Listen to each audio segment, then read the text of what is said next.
La dette publique, encore et toujours la dette publique. Il faut moins de dette publique. Dette publique, dette publique, dette publique. Oui, on a compris.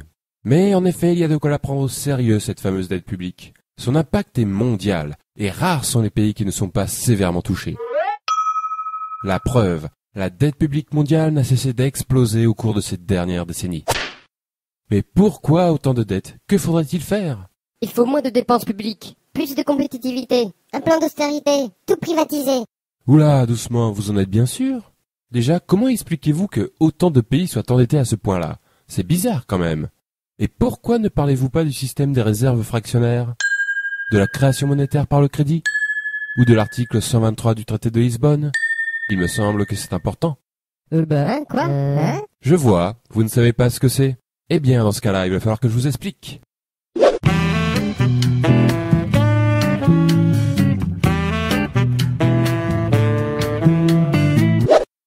L'économie, c'est comme une baignoire. La monnaie est son eau. La règle est de la remplir avec la bonne quantité. Ni trop, ni pas assez. Quand une économie est en croissance, c'est comme si la baignoire grossissait. Il faut donc rajouter de l'eau, c'est-à-dire créer de la monnaie. Donc une première question s'impose. Comment est créée la monnaie? Les robinets de l'économie, ce sont des banques très particulières, normalement publiques, que l'on appelle des banques centrales. Elles peuvent créer et détruire la monnaie à volonté, et donc remplir ou vider l'économie. La monnaie créée par ces banques s'appelle la monnaie centrale. Mais, petite astuce, il existe un deuxième robinet, constitué des banques commerciales, c'est-à-dire les banques privées.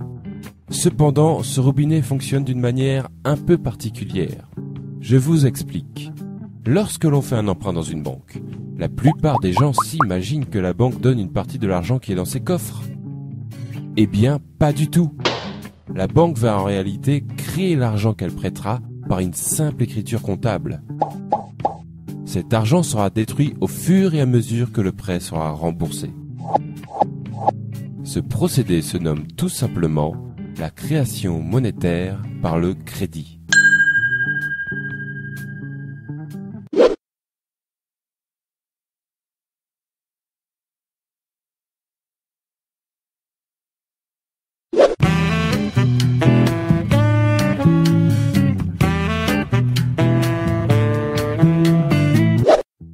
Pour savoir lequel de ces deux robinets coule le plus fort, il faut connaître les règles qui permettent de les tourner. Première règle, l'article 123 du traité de Lisbonne. Il fut un temps où les États se finançaient auprès de leur banque centrale et faisaient donc couler le premier robinet. Autrement dit, les banques centrales créaient l'argent dont les États avaient besoin pour combler leur déficit. Ce que l'on appelle aussi faire tourner la planche à billets. Mais l'abus de cette pratique à des fins généralement électorales provoquait par moments une inflation importante. C'est pourquoi, depuis les années 70, influencés par le monde financier, les États s'interdirent le recours aux banques centrales. Cette interdiction existe toujours et est aujourd'hui visible dans le traité de Lisbonne, signé par tous les membres de l'Union européenne sous l'article 123. Les États ne peuvent donc plus faire couler le premier robinet, ils utilisent alors le second. Cela veut dire que pour combler leur déficit, les États font désormais des emprunts auprès du marché financier, et plus particulièrement auprès des banques commerciales.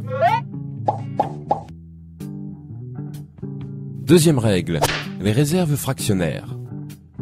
Tout comme les États, les ménages et les entreprises font aussi leurs emprunts auprès du marché financier. Cela garantit alors pour les banques commerciales beaucoup d'argent à prêter en perspective. Mais disposent-elles de suffisamment de fonds pour cela? A priori oui, car comme nous l'avons vu, les banques commerciales créent l'argent qu'on leur emprunte. Mais il existe une limite, que l'on appelle le taux de réserve. La création ne peut avoir lieu que si la banque possède une certaine quantité de monnaie centrale. Cependant, cette limite est franchement souple, puisque au final, les banques commerciales peuvent créer et prêter plus de 6 fois ce qu'elles possèdent en monnaie centrale. Et si malgré cette souplesse, elles sont tout de même à court, pas de souci, puisqu'elles sont autorisées à emprunter autant que nécessaire auprès des banques centrales. Cela laisse donc pas mal de liberté au second robinet. Ce système plutôt méconnu s'appelle le système des réserves fractionnaires. Il est pourtant répandu dans le monde entier.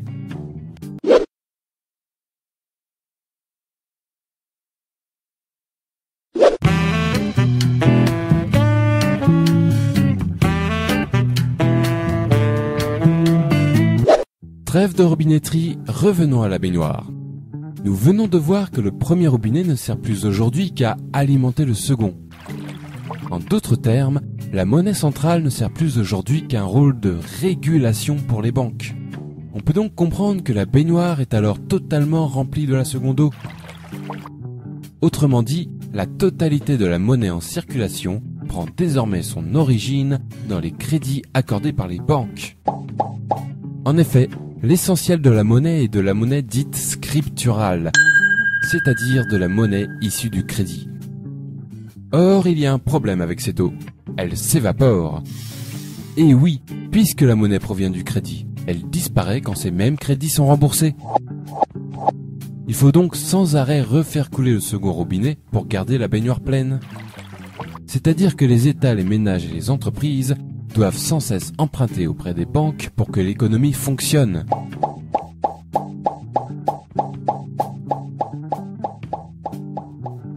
Deuxième problème, cette eau coûte très cher. En effet, les crédits accordés par les banques s'accompagnent d'un taux d'intérêt servant à rémunérer la banque. Il faut par conséquent payer perpétuellement des intérêts sur cette monnaie scripturale qui remplit l'économie. Et je peux vous le dire, cela représente un sacré pactole pour les banques et leurs créanciers.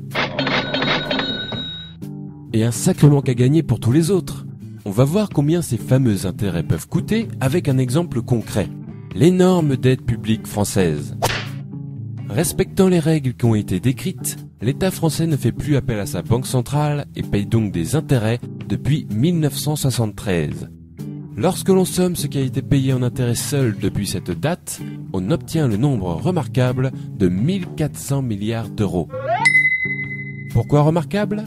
Parce qu'il est très proche d'une autre somme, la dette publique française actuelle, qui a augmenté sur cette même période de 1350 milliards d'euros. En clair, ce qui fait grossir la dette, ce sont tout simplement les intérêts de cette même dette. Et n'oublions pas qu'il ne s'agit ici que de la dette publique. La dette des entreprises commerciales françaises, par exemple, elle, est aujourd'hui de 7000 milliards d'euros. Les raisons d'un tel florilège de dettes publiques et privées partout dans le monde sont maintenant plus claires. En effet, une grande partie des pays de la planète baignent dans le même bain, à devoir faire des emprunts et payer des intérêts pour faire fonctionner leur économie. Pour rembourser ces emprunts et ces intérêts, il faut faire d'autres emprunts plus importants, qui amèneront d'autres intérêts plus importants aussi. On aboutit donc de cette manière à une dette qui se nourrit d'elle-même, et grossit, inévitablement.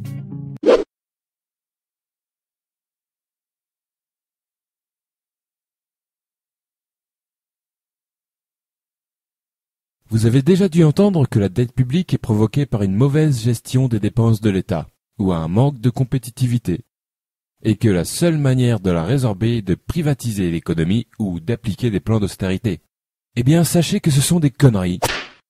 Il est mathématiquement impossible de résorber l'ensemble des dettes publiques et privées sans aborder la question de la création monétaire par le crédit avec intérêt, puisqu'elles en sont les causes naturelles. Si vous voulez résorber la dette, le premier prérequis indispensable est d'arrêter de faire couler le second robinet pour remplir la baignoire et d'utiliser plutôt le premier à bon escient. C'est-à-dire limiter le pouvoir de création monétaire aux seules banques centrales. C'est le seul moyen d'obtenir un système monétaire qui n'auto-alimente pas sa propre dette. Il y a une quarantaine d'années, les États se sont interdits l'accès à leur banque centrale sous prétexte que le premier robinet était parfois utilisé de manière abusive. Nous sommes arrivés aujourd'hui à la situation inverse, où le premier robinet manque cruellement et un autre l'a remplacé, remplissant l'économie de dettes impossibles à rembourser. Tout cela, ne l'oublions pas, au profit des grandes banques et de leurs créanciers. Je trouve déplorable qu'un sujet si crucial ne soit ne serait-ce que débattu par la classe politique, ni ne soit jamais traité dans les grands journaux. Merci de votre attention.